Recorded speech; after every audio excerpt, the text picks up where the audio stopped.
Hello, what we're going to take a look at is how to figure out text complexity in the Common Core. If you have not done so already, I would really highly suggest that you take a look at the literacy text complexity rubric and maybe download that and print that to use it later on in this video here. So let's take a look at this and really what is text complexity? Well, here's standard 10, which says students should be able to read and comprehend complex literary and informational text independently and proficiently.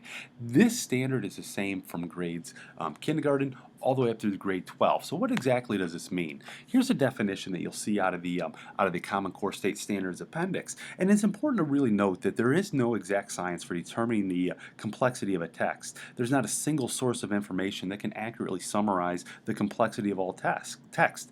Teachers need to use professional judgment as they take into consideration a range of factors. And really, why is this sort of thing important? Well, what happens is students move through the grades are faced with texts that are increasingly longer, more complex in terms of vocabulary and sentence structure and text organization. In middle school and high school, texts have greater conceptual challenges. They have more detailed graphic representations of these concepts. While at the same time, it demands that they have a greater ability, the students have a greater ability to actually be able to understand and synthesize the information. Another key point is that one of the key things that indicates whether a student is college and career ready is the ability of not just being able to read a complex text, but also being able to comprehend what that text says. So here are the three-part model here, and the Common Core introduces this as a measure to judge text complexity. Teachers really need to use, and you can see this on two of those, their professional judgment as they draw on information from all three sources when they determine the complexity of a text. The first thing we're going to take a look at is the qualitative measures. The qualitative measures of text complexity really require an informed judgment on the difficulty by considering a range of factors. The standards use purpose or levels of meaning, structure, language conventions, clarity, and the knowledge demands as measures of text complexity. The quantitative measures of text complexity use factors such as sentence structure, word length, frequency of unfamiliar words, and it calculates the difficulty of text and usually assigns just a single number. In the Common Core, you'll hear a lot about lexiles. There are many different versions to calculate formulas, and while they provide a guide, the readability or difficulty level can vary depending on what's used. And then finally, there's reader and task. That's a third measure, and it takes a look at what students need to bring to the text and what the tasks assigned are. The teachers really need to use their knowledge of the students and the text to match particular students and tasks. So here's a little graphic representation of the text complexity. This dotted line up here, what that represents is the first year of college, the reading level that students are expected to know and understand and be able to read at. This is the current Lexile bands. If you notice, there is a gap from 12th grade to college reading. So what the authors have done is they've kind of done what they call a stretch band. They've taken some of these and made them a little bit larger so that by the time a student graduates at 12th grade, they are reading at a college reading level. There are a couple things I do want to point out with this graph. Well, the first is that it's just a graphical representation and not necessarily to scale. But the second one is that grades kindergarten and first grade, those Lexile levels remain the same. The purpose of this is that students are at those grades learning to read, learning to comprehend, and they must have those skills first before they can move farther and use these higher, more complex reading pieces. The other thing I want to point out here is that notice that line there from 12th to 11th grade? Students at the higher end of 11th and in 12th grade will be reading things that have been more complex than anything they've been expected to read in the past. So let's take a look at some of these here. Now the qualitative factors. The qualitative factors, it provides very valuable information when making decisions about the complexity of a text and how it can be used with students. It identifies a range of factors that really interact to contribute to the overall complexity of a text. Rubrics, we have them both for literary and informational text, and they have descriptors for things such as layout, the purpose and meaning, text structure, language feature, and knowledge demands. It's important to note that not all descriptors in each of the categories will occur at the same level of complexity. A text may have very simple vocabulary and very short and simple sentences, yet be complex because the ideas expressed are subtle. By using a rubric, it makes it easier to see where the complexity of the text lies. If teachers know the aspects of a text are likely to be challenging for students, they can make decisions about the suitability of the text and what strategies or supports that students may need in order to read that successfully. How about reader and task? And this is kind of a little illustration of that also. That describes complexity within the text. The definition really encourages educators to consider consider our students and how we expect them to interact with the text. In any class, there will be a range of students' abilities to read these complex texts. Teachers must use their professional judgment when making decisions about these texts and how they should be used.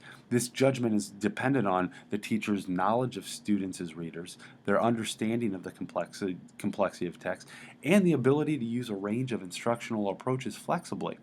Tasks, like text, become more complex as students consider ideas and information in different ways. There's really a shift from locating and evaluating information on a topic and to locating, evaluating, and synthesizing information on a topic.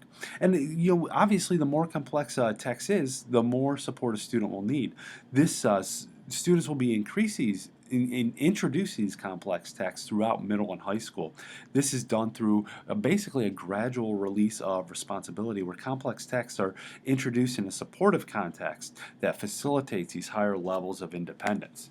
So let's take a look at a book here. We're going to take a look at The Book Thief and basically the first page and how you would use the rubric to figure out the text complexity. Now the Lexile level on this is 730, and that means that it's suitable for grades 3 and 4. If anybody here has read the book, there's no way in the world you would recommend it for a 3rd grader, 4th grader. I don't even think I'd recommend it for a 5th grader, maybe a 6th grader. But the Lexile level does put it at grades 3 and 4. So let's take a look at a couple of the things that pop up just on this first page. You see how the narrator is not identified right away. That's different from most books that we read.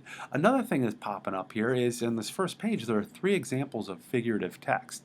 We take a look at those and students really must have an understanding of that.